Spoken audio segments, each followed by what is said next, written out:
देख पा रहा कि क्राइम कोई इंसान कर रहा है या उसका पर्सनैलिटी ऐसी बन गई है, दिमाग की कंडीशन ऐसी, वो कर अंतर क्या है। क्योंकि मैंने इतना पता है कि किसी किसी स्टेट कंट्री में केस हुआ था जिसको शायद लॉयर ने बचा लिया था, ये बता के इसके दिमाग का ये हिस्सा बढ़ गया इसलिए इसने क्राइम किया था। इसको दो हिस्सों में हम डिस्कस कर सकते हैं। नंबर 1 कि गुस्सा आता क्यों है, कौन सा है ऐसा हिस्सा हमारे दिमाग में जिसकी वजह से गुस्सा आता है। तो there is this area called amygdala. Amygdala एक एरिया होता है जिसकी वजह से एंगर, वो जो सर कह रहे थे एक रेज का एक सेंटर है, वो रेज का सेंटर एमिगडाला में होता है। Now before going on I would want to tell you कि ये जो एमिगडाला है जब ये नॉर्मली काम करता है, नॉर्मली ये हमेशा क्या करता है, ये हमारे प्री फ्रंटल कॉर्टेक्स के साथ काम करता है। जैसे फ्रंटल लोब के बारे में सर ने बोला था, तो ये प्री फ्रंटल कॉर्टेक्स के साथ काम करता है। जितना एमिगडाला में स्टिमुलेशन कम मिलेगा उतना हमारा प्री फ्रंटल कॉर्टेक्स ज़्यादा काम करता है। It's inversely proportional. जितना एमिगडाला कंट्रोल्ड है उतना हमारा प्री फ्रंटल कॉर्टेक्स एक्टिवेटेड है। तो जितना एमिगडाला में आपका वो रेज का सेंटर इनहिबिटेड है उतना आपका सोचने का, समझने का, इंटेलेक्ट का, काम करने का, decision making is better. In case of amygdala की हाइपरट्रोफी या हाइपरप्लेसिया, या अगर एमिगडाला जो रेज का कंट्रोल सेंटर है वो बढ़ता है, नाउ इट्स गोइंग बिग, वहाँ एक्साइटेबिलिटी हो रही है, वो साइज में बढ़ रहा है, एंड इट वाज इरिवर्सली वो inversely proportional to prefrontal cortex. तो प्री फ्रंटल कॉर्टेक्स का काम करना, डिसीजन मेकिंग घटती है, which causes apathy. Apathy is जो कुछ भी फील नहीं करता, उसको फर्क नहीं पड़ता। That's why when you see mass murderers, उनको फर्क नहीं पड़ता। तो उनका ये फील ना होना, इट्स न्यूरोलॉजिकल।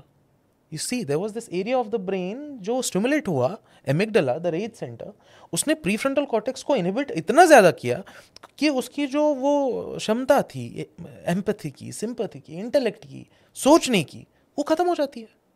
उनको घंटा फर्क नहीं पड़ता फिर। This is one part. And the other part of the story जो आपने वो लॉयर के बारे में कहा, एक रूल था, वो मैकनॉटन रूल बोलते हैं उसको, आईपीसी में था, अभी हटा दिया उन्होंने। इंडियन पिनल कोड में था वो, आईपीसी 84 में प्रॉब्ली था, अभी नहीं, अभी वो हटा दिया है। उसमें क्या था कि if there is any person जो प्रॉपर मेंटल स्टेट में नहीं है, हु इज साइकोटिक, अगर वो कोई क्राइम करता भी है, he is not liable for punishment because उसने नहीं किया है वो खुद से। तो उस प्रोबेबली उस रूल के तहत उसने शायद उसको बचा लिया हो, I am not sure about it. पर ये है, एक प्रोविजन था, पर अभी वो हटाया गया है। यार कसम से मैं सिंगुलैरिटी पॉइंट पे पहुंच चुका हूँ, रीजन बीइंग साइंस के में बहुत गहराई में देखा जाए तो कुछ फिजिक्स के सारे लॉ ब्रेक हो चुके हैं मेरे, इसलिए सिंगुलैरिटी बोल रहा हूँ कि यार एक बंदा, मैंने अभी केस देखा था, शायद किसी गांव में था, मैं नाम भूल गया, उस बंदे ने अपनी माँ को मारा और दफना रहा था और गाना गा रहा था। ये न्यूरोलॉजिकल बीमारी लग रही थी।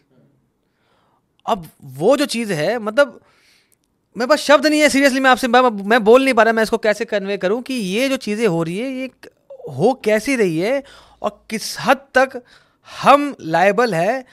मैं आज फिजिक्स की बात कर रहा हूँ, मेरा आज सो कॉल्ड थोड़ी बहुत कंटेंट चल गया, वीडियोस चल गई, आप लोग पसंद कर रहे हैं, ये मेरे बस में कुछ इसलिए नहीं था। मैंने एक ज़माने में थोड़ी बहुत फिजिक्स पढ़ ली, एक थिएटर कर लिया, मर्ज होगी आप लोगों तक पहुँच गई, क्योंकि आप लोग भी उसी पे रेजोनेट कर रहे थे, आप डॉक्टर बन गए। ये हमारे हाथ में कुछ भी नहीं है। सेम ऐसा भी है कि किसी के हाथ में उसका है ही रीजन कि वो करेगा ये सब, वो मारेगा ही। लेकिन इसमें सुफियान प्रॉब्लम कंट्रोल ये क्या है है? हाँ। कि हमारे पास कोई ऑब्जेक्टिव ऐसी चीज़ नहीं है। तो अभी तक हमारे पास कोई ऐसी इंस्ट्रूमेंट या ऐसा कोई चीज़ बना नहीं है जिससे हम पता कर सकें। ये बेसिकली न्यूरोलॉजी यानी कि ब्रेन का स्ट्रक्चर और फंक्शन एंड बिहेवियरल साइंस, ये दोनों में कोरिलेशन कर पाना अभी भी बहुत मुश्किल है।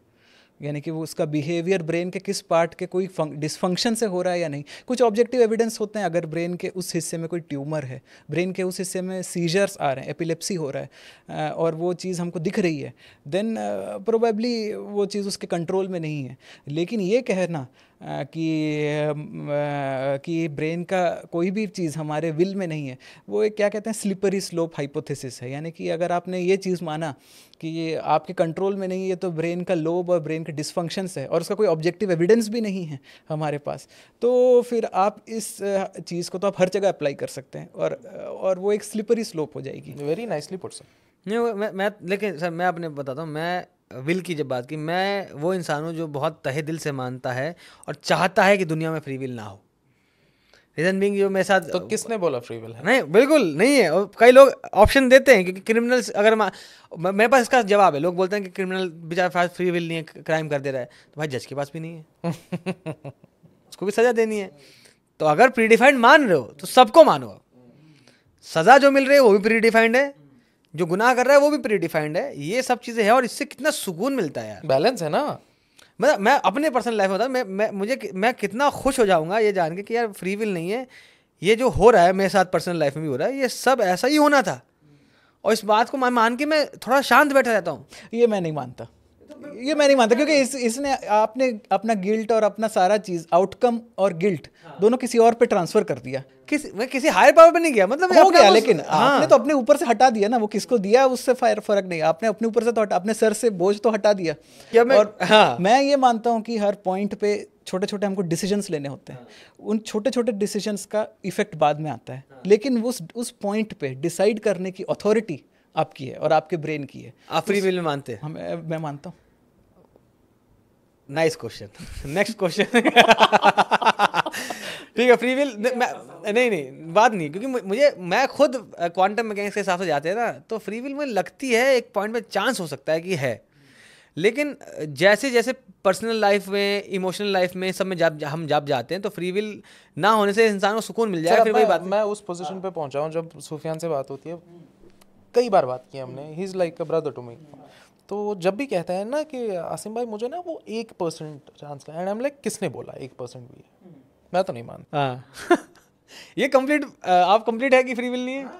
मैं क्वांटम स्टेट में हूँ इसमें भी, कि फ्री विल हो भी सकती है और नहीं भी, लेकिन चांसेस है ना हो, जैसे ब्रेन में होप ना हो। हाँ, और मैं बहुत तहे दिल से चाहता हूँ, अगर हुई ना तो भाई बहुत बुरा लगेगा मुझे, क्योंकि भाई मैं ऐसे मम्मी को बोलता हूँ थोड़ा मरेंगे हम। नहीं वो है, मैं अपनी मम्मी से इमोशनली बोलता हूँ कि मेरी माँ जो है ना, उन्होंने हमें बहुत मुश्किल कंडीशन से बाहर निकाला।